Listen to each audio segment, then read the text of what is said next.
So this will be one of the most important videos I put up on the internet. And if you're serious about investing and making money, this video is going to be absolutely critical. Because what I'm going to do today is I'm going to share with you the investment strategies that some of our wealthy clients use to make more money, specifically on how to double or triple the returns from their property investments. Now, before I give to you the secret recipe book of our clients, make sure you subscribe to the channel and hit that like button so we can share this content with more people. Now, just remember one thing with today's video, guys. I'm giving you the general principles of how to apply this. I'm not giving you all the nitty-gritty information, because if I did, we'd be here forever.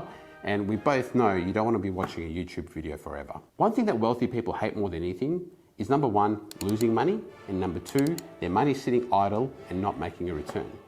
So what do a lot of wealthy people do? Well, a lot of them buy property, but it's not for the reason that you necessarily think it is. Firstly, property is a good way to counter the effects of inflation. Two, it's a relatively safe investment. And three, it provides some return, but the reality is, in terms of property yields, they're not that great. So let's suppose you got $1 million cash. Well, what they might do is buy an investment property for $1 million. And let's just say that investment property makes a return of 3%. So that $1 million is now providing you rental income of $30,000. Now, the money is relatively safe, but it's locked up in that property asset. And worse yet, it's only making you a 3% return. So what do you do? Well, the thing that our wealthy clients do is they'll then approach the bank and they go, "Hey, Mr. Bank, I've got this investment property worth $1 million. Can I please borrow 60% of its value?" And the bank will go, "Well, look, we really like you. You've got a low credit risk. We're happy to lend you 60% of that value, so $600,000 at 3%, so $18,000 in interest." So in Australia, what a lot of our high net worth clients do is they take that money and then they lend it out to other businesses using property as security. Now in Australia, we call that typically private lending or mortgage-backed lending. And what they're doing is they're lending money to businesses that either can't go to a bank or need funds urgently. And they take that money and they lend it to those businesses, taking property as security. So this is where it gets interesting. So they take those $600,000 from the bank and they lend it out at 9%. So that $600,000 is now making them $54,000 in interest repayments from lending it out.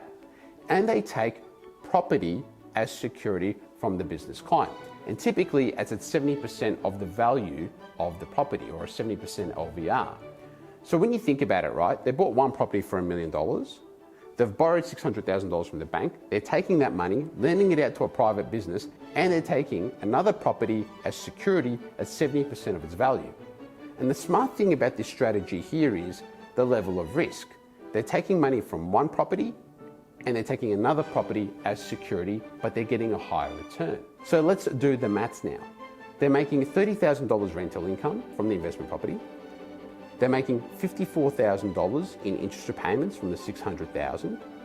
And they're only paying $18,000 in interest to the bank on the $600,000. So their net position is $66,000. So when you think about it, their investment property that was only making them $30,000 return, following that investment strategy, that investment property is now making them $66,000 return, or 6.6% return on their initial $1 million. Now, if you think that's good, make sure you put a like or a comment on the video, because the story gets even better now. Let's suppose now that property goes from $1 million value in 10 years' time to $2 million value.